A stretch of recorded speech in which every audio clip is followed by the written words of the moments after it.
faithfully delivering value, interpreting great books worldwide. Hello, this is Sally's Book Club. Today we're discussing the book Global Cinderellas, subtitled When Southeast Asian Domestic Workers Meet Taiwan's New Wealthy Families. The Global Cinderellas in the title refers to female migrant workers from Southeast Asian countries like the Philippines, Indonesia, and Sri Lanka, who leave their homelands to work in wealthier regions. In local middle-class households, they take on domestic chores traditionally handled by the lady of the house. The often mentioned Filipino domestic helpers are part of this group. Their busy, humble presence in news reports fuels our imagination of refined lifestyles. Yet we don't truly understand them, why they come, nor their hopes and struggles. Today's book, Global Cinderellas, lets us step into their lives. The author is Taiwanese scholar Lan Pei Chia, a sociology PhD from Northwestern University, currently a professor at National Taiwan University's Sociology Department. While in the U.S., she was carrying a laundry basket down a Chicago street when a middle-aged white man approached asking, "Do you know anyone who could care for my mom?" She was stunned, realizing he'd mistaken her for a domestic worker. After all, to white eyes, all Asians look alike. That encounter spurred Lan to research domestic migrant workers. After returning to Taiwan, she spent years conducting field work. From 1998 to 2005, she interviewed over 100 Southeast Asian domestic workers and their Taiwanese employers, publishing this book in 2006 titled Global Cinderellas to highlight migrant domestic workers' plight. They hope transnational work will change their lives, only to find themselves trapped in employers' homes as disposable labor. Like the fairy tale Cinderella's happy ending feels beautiful, yet unattainably distant. Professor Pereñas from Brown University's American Civilization Department states this book makes vital contributions to female migration studies. Professor Delia Davin, emeritus at Leeds University's Chinese Studies Institute, calls it a unique scholarly work. Comprehensive, thoroughly researched, theoretically sound, highly readable with profound humanistic concern. We'll break down the main content of Global Cinderellas into 4 parts for you, 88 and 6.5. First, who are the employers of these Cinderellas in Taiwan? Second, Southeast Asian domestic workers. Why do they choose to work abroad? And what are their dreams and dilemmas? Third, how do Taiwanese employers and Southeast Asian domestic workers interact and live together? Fourth, what's the transnational labor market like behind this employment relationship? All right, for part 1, let's look at Taiwanese employers. The author notes that the main group hiring Southeast Asian domestic workers in Taiwan today are first-generation career women there, born around the 1960s and 70s. Their mothers or mothers-in-law often quit jobs after marriage or their first child to focus on being housewives. But unlike the older generation, they don't just want to be virtuous wives and moms.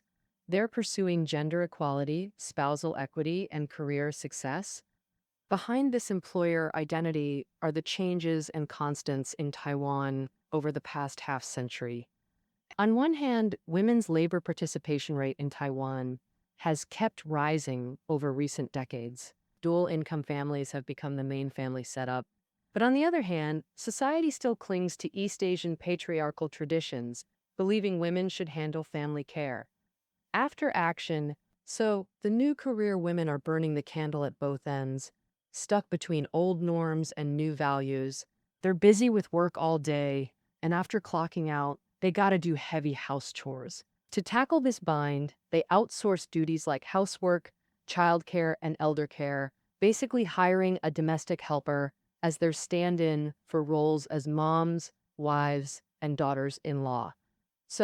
And when hiring a helper, they lean toward foreign female workers. Actually, Taiwan has local female domestic helpers too, commonly called ahuma. But since the 1990s, ahajuma have been dwindling.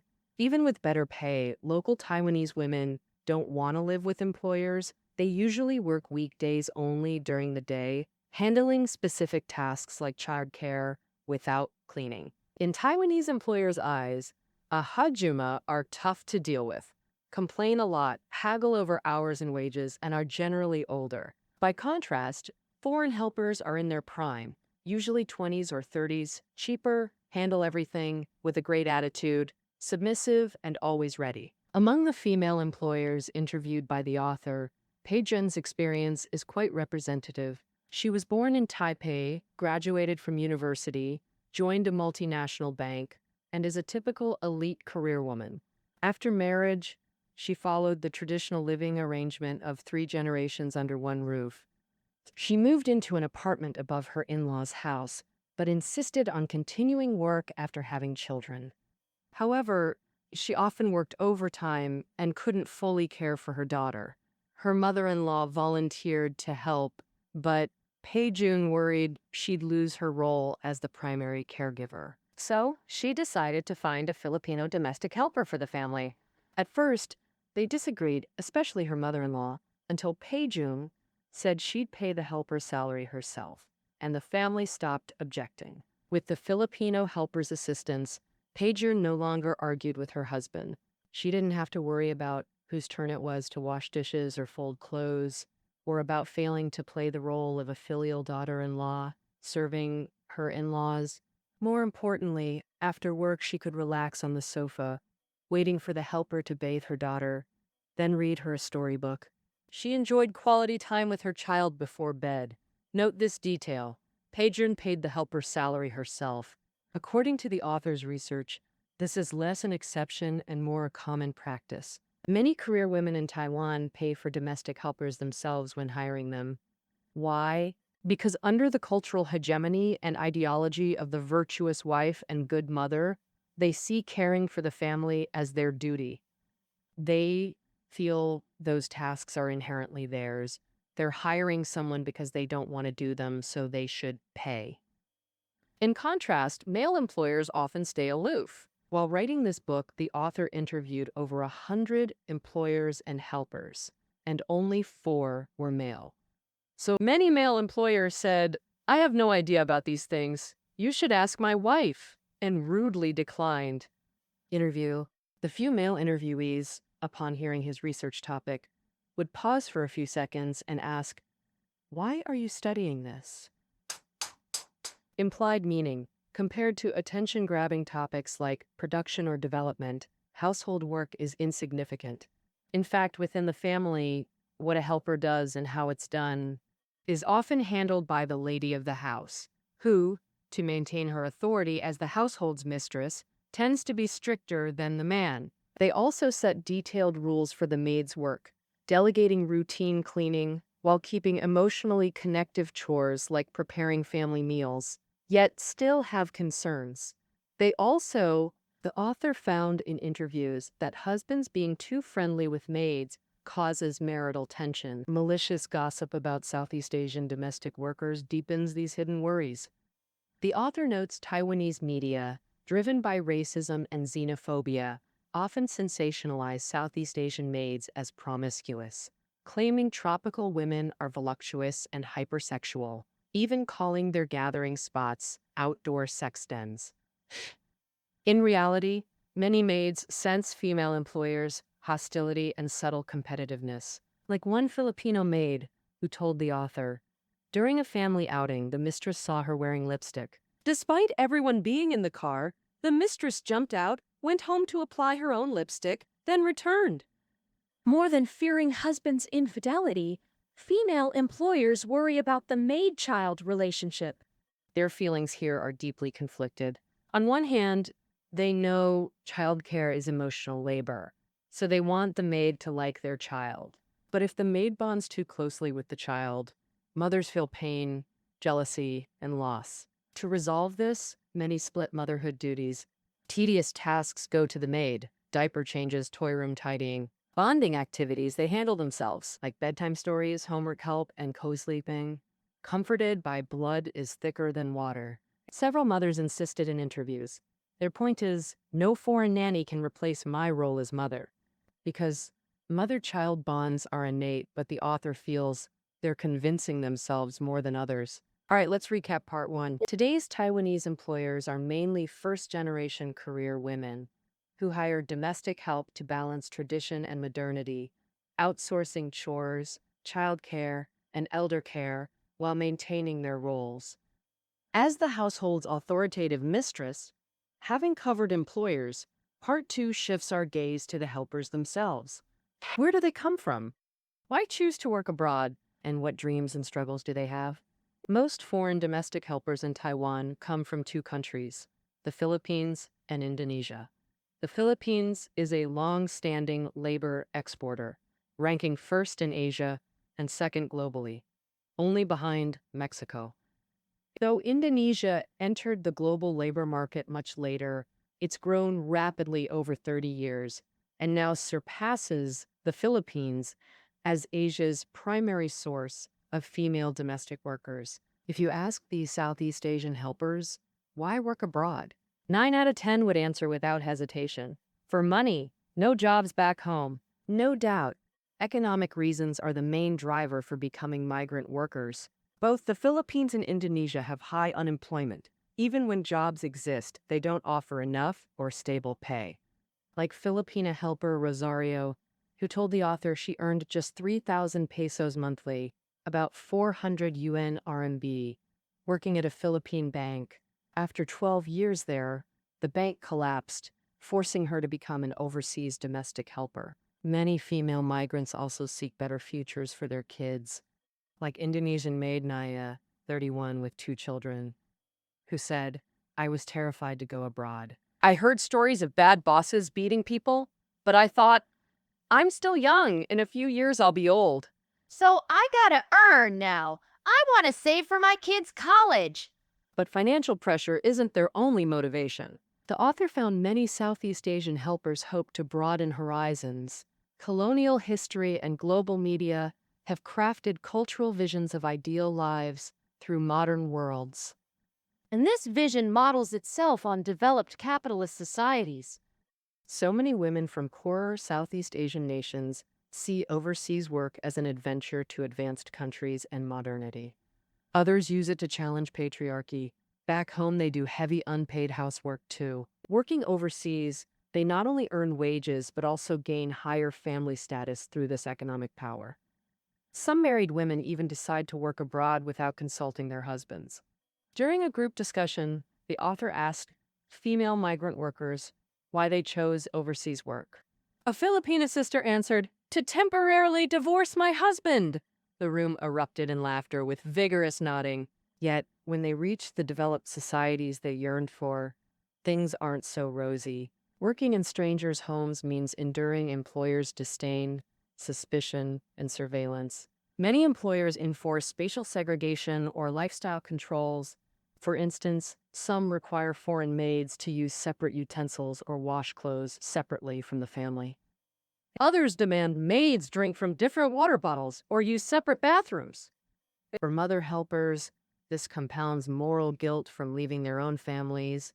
To ease guilt, they practice remote motherhood, daily texts, remittances, gifts to compensate. They often mail huge gift boxes home, many containing items locally available. For these mothers, it's a symbolic performance of maternal love. Research shows this guilt from family separation is distinctly feminine.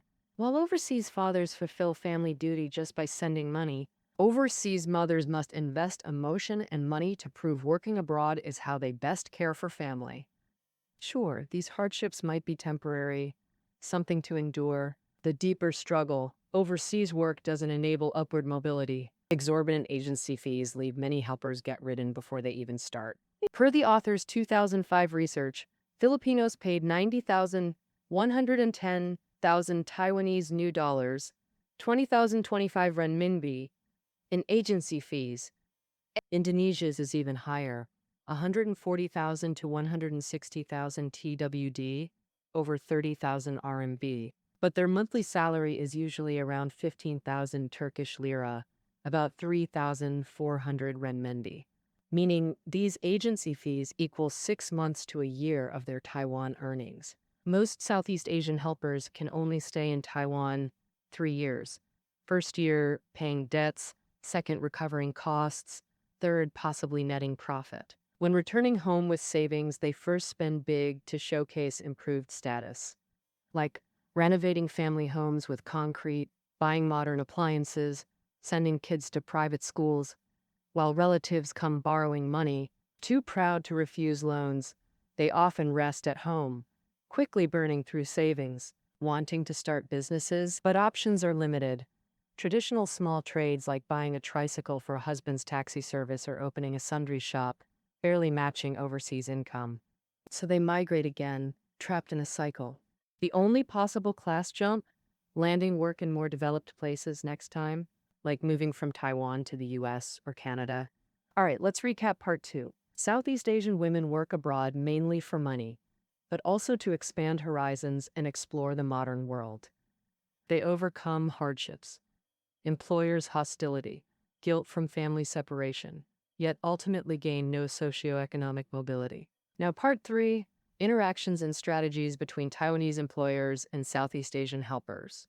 Employers and helpers share common ground, both women constrained by patriarchy and gendered work boundaries. They should be close, living under one roof after all. Yet the author notes, though cohabiting, many visible or invisible divides separate them. These divisions largely stem from employers' personal choices. For employers, they need to both bring an outsider into the family and guard against that outsider. But how exactly to guard against them? Different employers have different approaches. The author divides employer strategies into 4 main categories: alienation, authority, maternalism, emotional relationships, and business relationships. Among these, adopting alienation and authority. Employers using this strategy are often the upper class, with a long history of hiring. In this employment style, employers buy not just the labor from helpers, but also their humble performances, like having a key themselves, but making the helper open the door, or being home, but having the Filipina maid answer the phone. And take Mrs. Lee, interviewed by the author. She never introduced her Filipina maid during the whole interview, but repeatedly called for her in a high-pitched, slightly exaggerated English to add hot water. Now, let's talk about maternalism. Employers who take this approach are often small business owners, bosses, and housewives. These employers claim to see helpers as family, viewing them as helpless, immature weaklings who can't handle their own lives. And they see themselves as generous, superior guardians, like Mrs. Who had an Indonesian maid named Atik. She claimed to treat Atik like her own daughter, but that closeness was just an illusion. During Atik's 3 years in Taiwan, she never got a day off, and Mrs. Hu didn't let her interact with anyone outside the family, fearing she might be led astray. Mrs. Hu also withheld part of Atik's salary as forced savings, only returning it when Atik's contract ended and she went home. Mrs. Hu explained it by saying, "I'm kindly helping her save money because Southeast Asians don't have the concept of saving."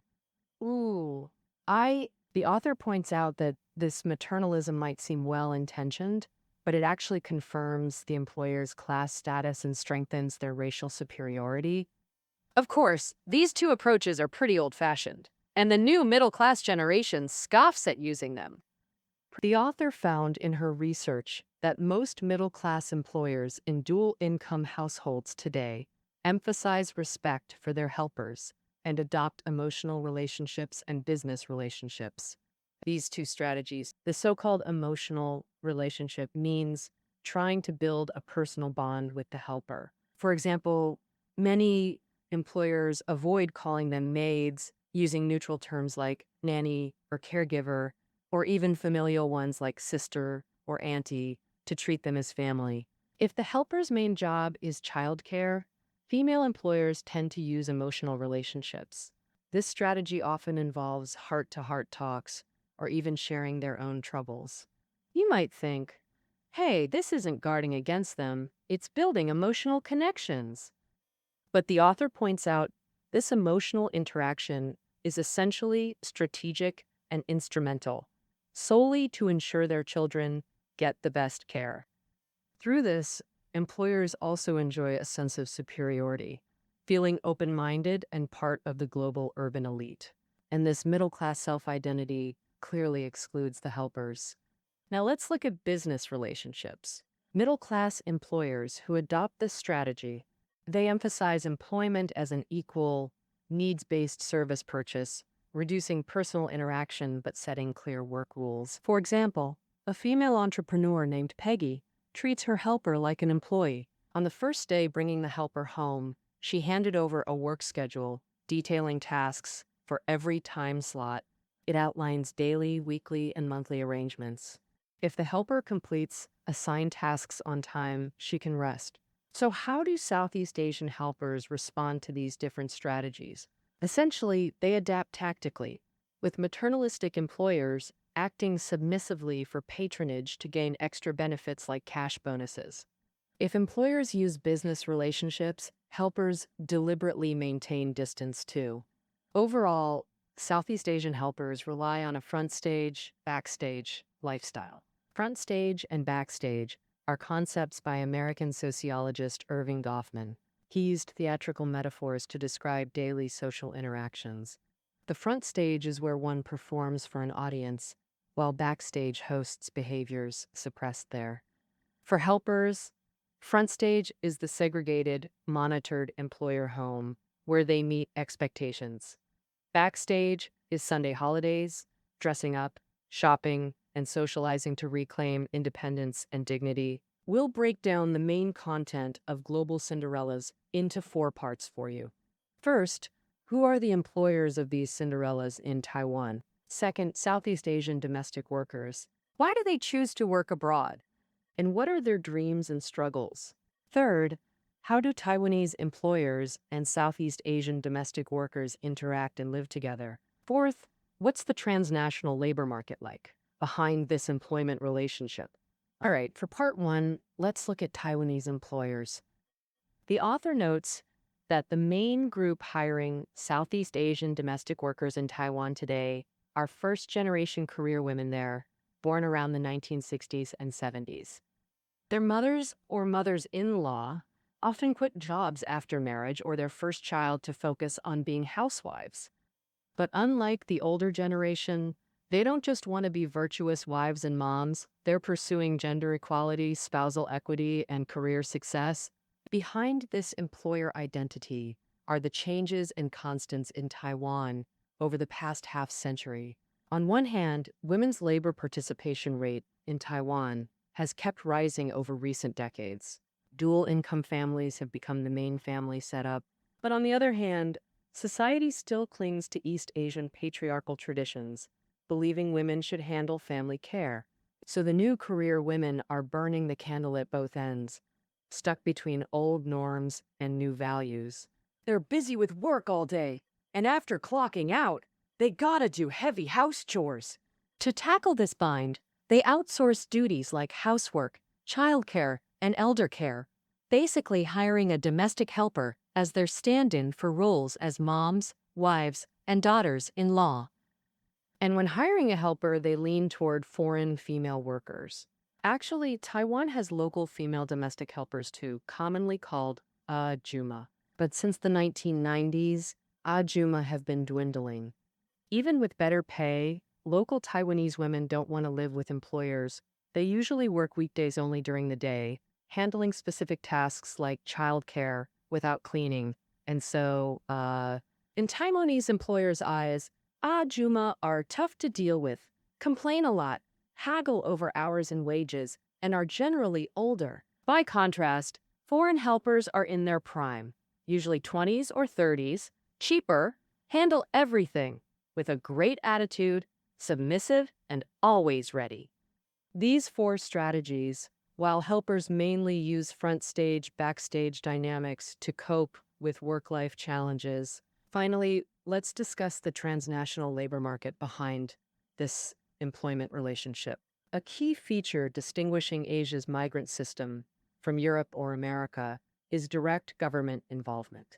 Governments like the Philippines and Indonesia have turned labor into major export products. They establish special agencies to manage, recruit, and train workers while signing bilateral agreements with host countries.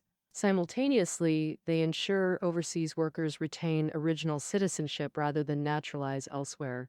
Special financial plans attract remittances from abroad to secure stable foreign exchange.